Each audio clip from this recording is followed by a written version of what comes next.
Ladies and gentlemen, welcome into a brand new edition of a whole new ball game. I'm Alex Hughes. There's Vinnie Pasquantino. It is so great to be with you all the day after the big game. Are you okay? That was an What? unreal good intro right there. I mean, that was Well, really thank you. good. That was your best one yet. I'm not kidding. That was your best one yet. You're very Thank you. smooth. It sounded good, energetic, not too much energy. That Right. was really good. I don't know Well, what I I don't know appreciate what it. you're drinking down there in Texas, but it's working. You know, keep doing it. Well, I'm able to just, I've been able to relax a little bit. So All right, so Alex, I've been curious with the big game that happened yesterday. you can Is it, say it, Vinny. is it You can illegal to say it. say because on It's TV and ads illegal and when you put everything? it on advertisements. So, like, if I'm a company and I put like grab tortilla chips for the Super Bowl, that's when you have an issue. I So think I I can can say it. I can say Super Bowl. I think so. I'm Okay. like confident that you can. It's like Because, like, for Super instance, Bowl. I was watching Saturday Night Live the other day, and they were not necessarily promoting it, but they were talking about it, and they did say this. They said Super Bowl, Hmm. but in the commercials, like the real commercials, Yeah. they were saying the big game. Right. So it's really confusing to me. I wonder who owns the rights to The NFL. the SB. I wonder who owns No, I those think rights, I think the NFL. or is it CBS? Because that's who. No, because it's different channels every year. I think the That main is something I four. did not know. Yeah, no, I the main four they switch each year. oh So yeah, I this had year no idea. CBS and Jim Nantz has it. I believe it's either three, the big three, or the big four. So NBC, CBS, ABC, and Fox. Hmm. I think those are the big four that do it. Gotcha. Well, anyways, for our listeners, we're not having a guest on today. It's just going to be Alex and I just talking. And we're doing that because with the big game, the SB that happened, we don't want You to can say it. we don't want to take any shine away from there because it is officially baseball season now, Alex. With the SB gone, That's right. it, That's right. it is officially baseball season. I remember in middle school and high school, this was the tipping point for when the season would be about to start, right after the SB happens. That's right. And now it's officially baseball season. That's right. Now that the Super Bowl is over, now that the football season is done, and I can't wait. This is my favorite time of year. Yes, I'm an okay football guy, right? Like I enjoy watching football. Not as like, baseball, but still. Um, so no, it's officially baseball season. I'm excited. That's right. It's officially baseball season. I believe, what is it? We're within 2 weeks now of when Major League Camp begins. So that's really exciting. We're a little over a month out from opening day. So what have you been doing to prep for the season? Okay, so to preface, this is apparently what we're going to talk about for the episode. These are going to be our main talking points, correct, Alex? So I feel We're like having a conversation that's unscripted. I'm basically the guest of the show right now. So I No, ask me no, questions as if I'm the guest. no, Anyways, because what that am I? means no, because you're going to use this and be like, I'm a two-time guest. Well, yeah, duh. Um, so to prepare for the season, we're still kind of in the minor league bubble that we have kind of going on. We're still all kind of waiting until we know officially when we report. So I'm pretty much on standby at all times, just as every other minor leaguer out there is. I'm going to be ready pretty much. So normally spring training would start, even for minor leaguers, the same week as big league camp starts. So my plan is to still be ready to go for that, ready to show up whenever I need. So once February 17th or 20th, whenever the official date is, I will be ready on that day. And if I'm not called, I will be ready the next day until that I am called, whenever that is. And I'm sure that that's the same for just about every minor leaguer out there. Now the big league guys and the NRI guys know when they're going out there. And now once they get out there, I'm sure that they'll figure out when the next Hmm. stages for the next group to come in will be. We are pretty much confident that that will be after big league camp ends, Hmm. because it limits the people that are there. So that makes sense. I mean, if you think about Yeah. that logistically, it makes sense to not have that many people in the facility. So we will report when they tell us to report, and probably have 4 to 6 weeks to get ready for what is hopefully a season. Hmm. That's pretty much all I got. I'm I'm on standby mode at the current moment. So I'm getting ready. I'm hitting Hmm. 5 days a week. I'm lifting 4 days a week. You know, I'm almost ready for when I would normally be ready. And then Right. once that date happens of when I would, when you would expect to be ready, you take Hmm. a little bit off and then you build right back up until you get ready to go. So, All right. Question for you. Let's say tomorrow you get a call. This is what's happening. This is the game plan. This would be really, yes, you've played certain games, but let's say next week, first game, right? Like, let's say next week, minor league season starts. What are you looking forward to most? Baseball back. well, I think the first answer would be, and this isn't the correct answer because it wouldn't happen, but a full stadium to play in front of. Not like in the minor leagues, there is a full stadium normally anyway, but you know what I mean? Playing in front of Hmm. fans. That would be, it's weird playing in front of no people. It is definitely weird doing that just because you get so used to your whole life. When you're on the road, somebody's heckling you, or when you're at home, when you get a hit, people cheer. So that was super weird. The few games I played last year to play in front of nobody, it's just kind of, there's just no feel to the games. There's no energy. So you have to create your own energy, and then that can create tension with the other team because you're trying to create your own energy for your team. Whereas normally some of the things that were heard last year from the other dugout would never be heard when there's fans, even in a minor league game where there's 1,000 people there or whatever. That stuff just doesn't get translated across the field. But when there's no fans, that stuff does get translated across the field, or a pitcher showing emotion or a hitter showing emotion. That stuff really, you know, gets bigger when there's nobody in the crowd. So I guess I'd look forward to that eventually whenever that is able to happen. But I think just the ability to compete with somebody, that would be that would be what I'm looking forward to, is facing somebody that's not in a Royals uniform, that's in a different uniform, and Yeah. you just getting those competitive juices flowing to try to win a ball game. That's what I'm most looking forward to. Hmm. So you mentioned who. Now, again, you can only name one. Okay, so no one's gonna be offended. I don't want anyone to be offended listening to this. Let's say you get the phone call, you're with all your teammates with the Royals.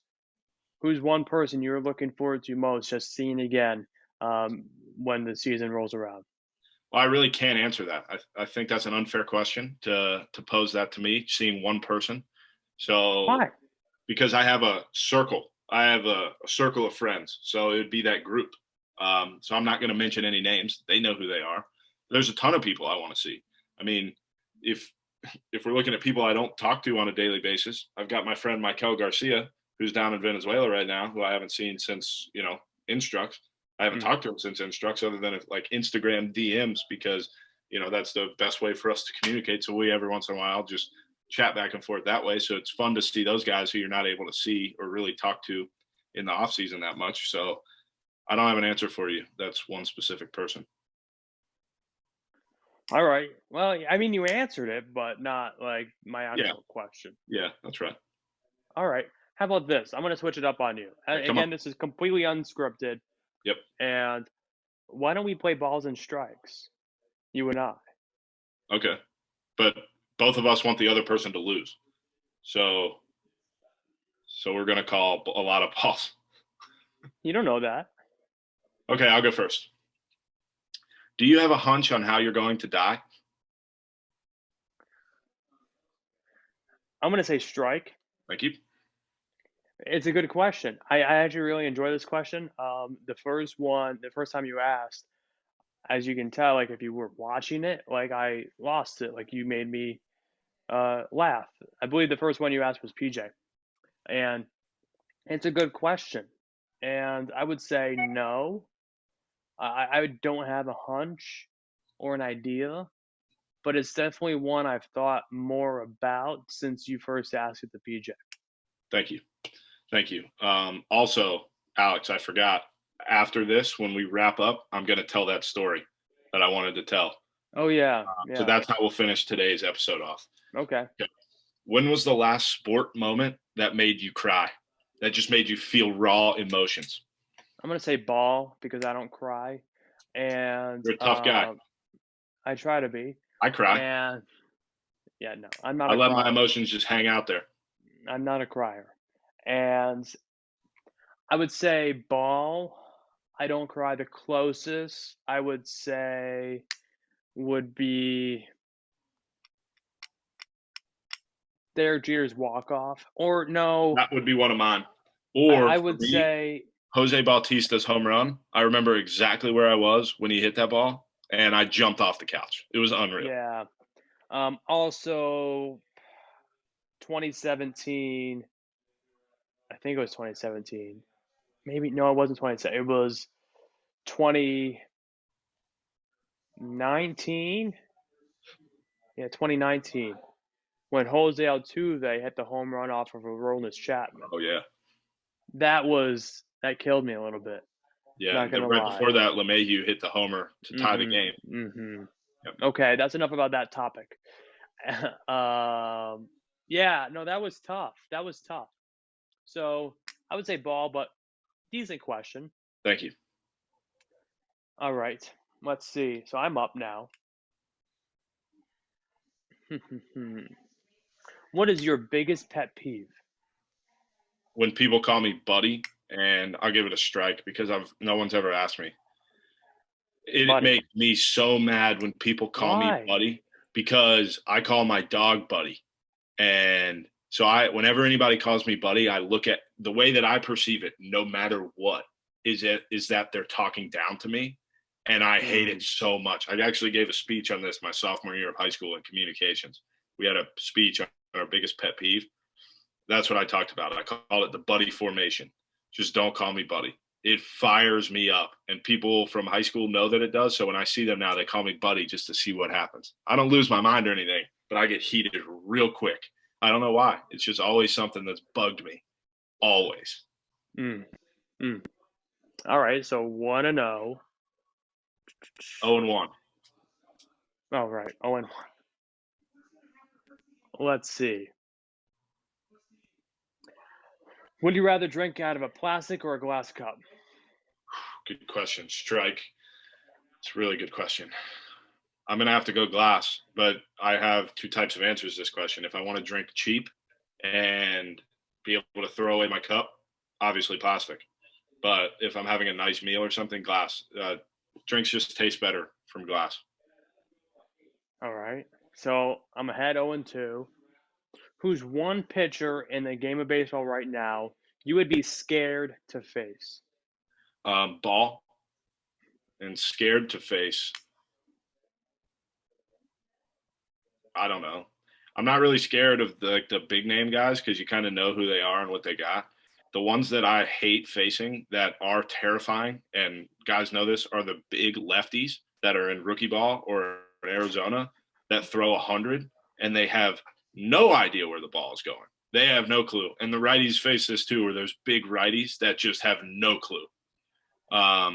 That's absolutely terrifying. When you know, and it's always relievers too. Starters are normally fine, but relievers that Mm. just get out there and they're just like donkeys too. Um, Mm. which that's not offensive to them because that's what people call me too. I get called a donkey as well, so I'm allowed to say that. I think, right? That's how that would work. So when these big dudes just get on the mound and you just know that they have no clue what's going on, it's terrifying. And what they'll do is they'll throw two above your head, then they'll throw a slider like on the outside corner, then they'll throw a fastball outside corner, then they'll buzz you again up top, and then they'll throw a wipeout slider or something like that, and they'll just pull it out of Mm. nowhere, and it's absolutely terrifying. I mean, obviously, I dig in, and I'm there. It doesn't my fear doesn't affect my at bats, but I do watch from the side and be like, this will be a little uncomfortable. So I You're guess up. I'm up. What was the last song that you sang to yourself out loud? Strike. Oh shoot. It's a Blake Shelton song. It's a great song. He sang it with who's his new wife? Is it Gwen Stefani? Yeah, their latest hit song. I think it came out like a year or two ago. Can't remember Okay, the name so of it. so you know the lyrics more than you know the name of the song. Yeah, I can't even tell you like what the lyrics are. I'm really bad with that. Like I can't sit here and tell you like even like any popular song, like I don't know what the lyrics are until I hear the music. Does Okay. that make sense? Yeah, I get Like that. I can't even sit here and tell you like don't stop believing. Like I can't like recite the song unless but if I'm hearing it, I can tell you the words. Yeah, that makes sense. Okay. I don't know. So you're down at Gene's house in Texas. Hmm. What is one piece of memorabilia that he has that if you could steal and there would be no repercussions, what would it be? That's a great question. That's a That's a strike. yeah, That's a strikeout. strike. Let's go, baby. Yeah, that's a strike. That's a good question. I have so much to choose from. Yeah, I mean, it Like just it's do a swivel around the room. like I don't know like so let's see. And they're all personally signed. Every single one of them personally signed to Gene. We got Tony Gwynn. We got Nolan Ryan. We got a couple things Nolan up here. Derek Jeter. We got George Brett. We got Greg Maddox. We got Pudge Rodriguez over here. We got an Alex Gordon All Star game. We got a Craig Biggio. We got a Palmero and a Mariano Rivera. And then, as you can see behind me, we got another Alex Gordon. That's the one um, from his retirement just this Mhm. past season. You can see all the jerseys had the The pine, pine not tar. pine tar, pine Yeah. tar. And then we got Adrian Beltre, Ned Yost, and Ichiro. We got a couple things over here. It's incredible. And then downstairs, of course, I mean, you got two World Series trophies. And man, it's a tough question to answer because there is just so much. I'm looking at a few Nolan things that are signed right in front of me over here. I think I got two. I got two answers to this. One would be a World Series trophy, like one of the World Series trophies he has downstairs. Or the second thing, he has a 2015 World Series ring from when the Royals won it in 2015. So I think one of those two. Those are pretty good answers. Okay. Are you ready for me to end the show with an absolute banger? Yeah, let's hear it. Okay. So I called Alex yesterday. It didn't work out where I could tell him this story, so I'll tell it here. Yesterday, I went to lunch with my family. It was my dad, my mother, and myself. I met them at an Italian restaurant. We went, had our seats. The seats are spaced out and everything, for appropriate social distance. And we're sitting there. There's a man sitting at the table, like, I don't know, 8, 10 feet away from us. He's by himself up against the wall. Older gentleman drinking a glass of wine, whatever. And as I sit down, I notice he's kind of looking over at us. And I don't really know what's going on, but if I'm very soft when it comes to uh, confrontation, so I'd like to preface with that. I get really uncomfortable with anything awkward is going on. So I noticed this guy staring. So now I'm starting to feel a little awkward because he's just staring over at us. So then he gets up, and I think he's about to leave. He puts his mask on, which that was pretty cool. He's coming over to talk to us, so he puts his mask on. He walks over to my dad, and my dad's leg was shaking, I guess, like underneath the table. You know what I mean? He's just like his leg's just shaking. He legitimately asked my dad. He says, "I was just sitting over there watching you guys, and I noticed your leg shakes a lot. Uh, do you have anxiety?" And my dad just kind of looks at him, and he's like, "What?" And then he asks him again if he has anxiety because his leg is shaking. So then my dad's just like, "Okay, like I don't know what to say, so I don't know what to do." And then so and I'm going to explain this because of what the guy said next. My dad's 6'2", 250. I'm 6'4", 250. We're not small individuals. And this guy's not very large. He's probably 5'6", so bigger than Alex. Um, but he says, like, I don't want a problem or anything. I was just wondering. So my dad's like, "No, I don't have anxiety. Whatever." He's like, "Okay, man, like I don't know what to say to you." So then the guy goes back to his seat and he keeps talking to us about my dad's leg. And he keeps asking, like, what's wrong with your leg? Why do you keep shaking? What's going on? And then my dad says, "Sir, if you don't mind, would you please just leave us alone? We're trying to have lunch." So then the guy apologizes about 25 times. It was really weird, super weird. So then he keeps staring, and he's just staring at my dad, and he's mumbling, and you can kind of hear him say some things, like, oh, she keeps shaking his leg, must be nervous, must be anxious. I don't know what's going on with this guy, and he just keeps staring. So then eventually, and this is something very kind of out of character for me, I just say, sir, will you please stop staring at us? And the guy's just looking us down the whole time. So then I swear he mumbled under his breath. My parents don't think that this happened, but I swear it happened. I swear he said, oh, you have your son defending you, huh? Unlike under his breath. So the guy starts apologizing again, and he's like freaking out. So we're kind of freaking out because we're like, what is going on? So then, long story short, my mom went and asked if we could move across the restaurant to a different table. But what a lunch. What a lunch. I've never been, or my dad's never been approached like that before to ask if he had anxiety. Like, I don't know how most people start conversations, but the first thing that I normally don't ask is if somebody has anxiety. That would not be how I'd try to start a conversation, because we're all for people talking That to would us. give me anxiety right away if Right. I And that's asked kind that of to where someone. my dad was kind of like, I don't know what you're even talking about, because we're just sitting there having a meal. It was just Right. an unbelievable lunch. I don't know what you would have done, Crazy. Alex, but it was a very, very uncomfortable situation to have. Well, like you, Vinny, I don't have the 6'4", 245 stature, so I can't really try to get into any confrontation. Um, because, if he's even, a few inches taller than me or, a little bit bigger than me, I can't really do that much. So I like to Well, that was the weirdest put my part is head down. we're just sitting there, and then the guy asked if we got a problem. I mean, a Oh, little bit of a problem, because we'd like to just sit here and have our lunch. Uh, something like this happened to me before. Not something like this, sort of though, where my leg was shaking, right? And I don't have anxiety, but even if I did, that's okay. I guess sometimes I do. Maybe if someone approached me like that, I would have anxiety. So anyway, my leg's shaking, right? And the person that's sitting across from us, the floor was shaking, I guess, or whatever, from my leg shaking. And they say, "Can you please just stop?" And I'm like, "Well, I didn't know. Like, I'm sorry." And then, like, I did it again by accident. Like when you tell me not to do something, in my head, it's very hard for me not to do it. Like, I don't know. And then, like, they got really mad at me. But we were leaving at that point. But yeah. something similar, I Well, guess. did you know, Alex, that's an actual phenomenon. When you tell somebody to not do something, all they can Hmm. think about in their mind is that Right. thing. So, like, if you tell a pitcher, "Hey, stop throwing balls," in their head, all they're thinking is stop throwing balls. So then, what do?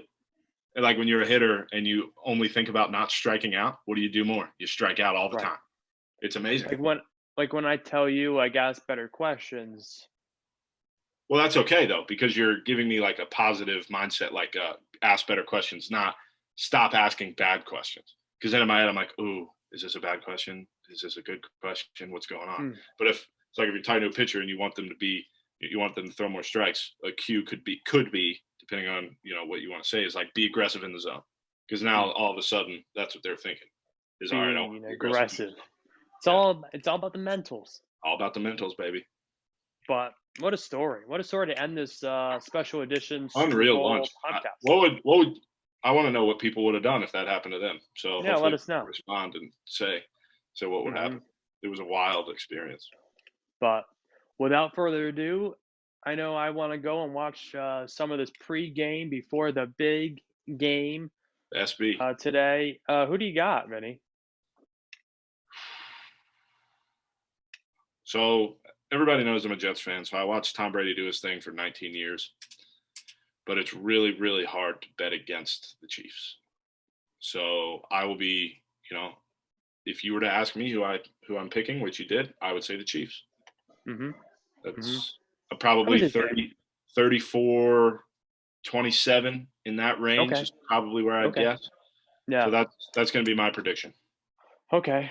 All right. Sounds good to me. I agree, Chiefs. Chiefs, but it wouldn't surprise me if Tom Brady won a You seventh. got you got a score? No, I don't do scores. Ryan, you got a score? Ryan, give us a score. The people want you to pick. Ryan's picking her Super Bowl pick right now. All right. The Chiefs and the Bucks are playing. I know that. She knows. 35. 27. Who? Chiefs. 35-27 Chiefs. That is what. Isn't that what Ryan you picked? predicted. I picked your score? 34-27. Whoa. 35 is possible though. Okay. It's very possible. It's probably that's more always my possible fear. than 34. Like, that's always my fear. Is like someone's gonna ask me like quick on the spot, how with a score, and then have it be like impossible to That's have. a tough thing with football. Like 36-22. Like, Yeah. But that's a possible score, right? Yeah. I mean, anything is technically possible. Right. That's right. Yeah. I guess so. Yeah. But All right, everyone. Enjoy. Thank you all. Enjoy it. We'll be back. I guess on Vinnie's just Thursday. gonna talk over me. That's fine. You can go. No, you go ahead. I'm done. No. I said my piece. No, all you. All right, everyone. Well, thank you all for tuning in and listening to this brand new A Whole New Ballgame podcast. Stick with us. We got another episode coming out on Thursday, another surprise guest you don't want to miss. So have a great rest of your Monday, and we will all be seeing you very soon.